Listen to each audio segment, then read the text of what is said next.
This could actually be it. I'm pretty excited. The housing market could be building a recovery for real, I swear. Get this. The housing starts have jumped 15% in September from 1 month earlier. That's impressive. It's the highest level in 4 years. Very impressive. Bank of America is hiring up to 4,000 more employees than expected, all to handle high mortgage volumes. That was buried in their conference call. It was sort of an interesting nugget to throw on the pile here. So is what we've been waiting for, is this what we've been waiting for or not? We've got an all-star panel to break it all down for us. Philip Swagel is former Assistant Secretary for Economic Policy at the Treasury Department. We have Scott Martin live and in person, Chief Market Strategist with United Advisors, and Stephen Meister, real estate attorney and partner with Meister, Selig and Fine. Thanks to all of you for joining us. Philip, I'm going to start with you since you're not sitting here with us, so you're at a little bit of a disadvantage. What do you think? I mean, it seems like this could be it. Am I getting too excited for nothing? No. I share your excitement. I mean, it's finally, right? We've had a housing collapse, a bubble and collapse. We're finally seeing construction. So today's data, single-family homes are up, multifamily, apartment buildings way up. Housing prices have stabilized. And then you had the B of A announcement that you said that they expect the mortgage business to be there. So it looks like finally we're turning this corner. What do you think? I mean, are you seeing, so you're the guy who's out there in the trenches doing the deals. What do you think? Is this real? I'm not quite. I think we are on the cusp of a real recovery, but I think I'm not that bullish for two reasons. One, I think it's going to be very muted. You still have a very bad jobs market. You still have people loaded down new households with student loans.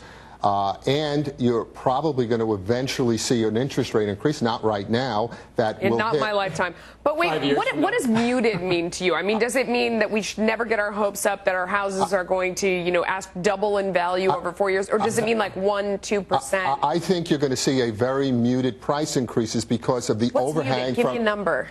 1 to 3% a year. And I think an important thing to note here is, look, we have an anemic growth rate in this country, 1 and change percent. All of new construction could at most mean, you know, 10 or 20 basis points, 0.1, 0.2, at most 0.25. It's no iPhone. Go ahead, Scott. It is no iPhone. The iPhone alone is doing 0.5% of GDP. Housing's not even close. Melissa, Stephen makes a good point, too. Wage growth, absolutely terrible. Flat to down year over year when adjusted for inflation. That's not going to sell houses, kids. Philip, what do you think of all that? I mean, they're a little more pessimistic than you are.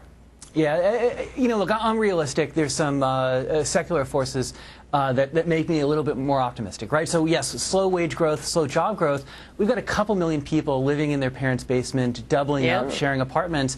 There's a big wave of future homeowners. That gives me some optimism. You got to balance out the pessimism. Until the parents pass away and they take over the house. Another point is, when you dig into this data, a disproportionate percentage are multifamily product, condominiums. Right. And that's important because that contributes less to GDP. But, Stephen, here, this was my fear. You know, you buy a house and it's going to be worth less than what you paid for it. This has happened for, you know, the past several years. It's happened to everybody I know who's bought and sold. Is that fear gone? Can you buy it and at least say, I'm at least not going to lose money on this? Are we there? I think with some people the fear is gone, but I don't think it's gone across the board. I think some people are entirely disillusioned with the asset class. He's being true. Gone are the days that housing is an investment. It's an asset. You know what I mean? You asked the question earlier, what's muted? Well, back in the day, it's not an investment, no, it's an asset? It's an asset in the sense that, Melissa, it's something you hold, but you can't check on it every year and say, oh my goodness, is it up another 10%?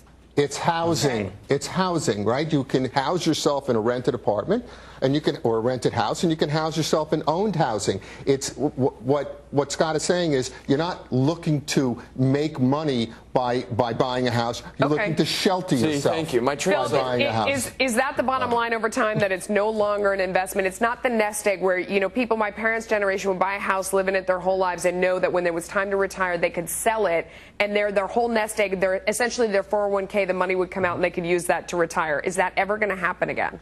Yeah, I mean, that uncertainty is going to be with us for a long time. I mean, we've seen house prices go down by a lot. Eventually, I think people will be more comfortable, again, thinking that housing prices will rise, and they're not going to catch a falling dagger or a falling knife. Right. But it's going to take a long time. All right, gentlemen, you were all fantastic. Thank you so much.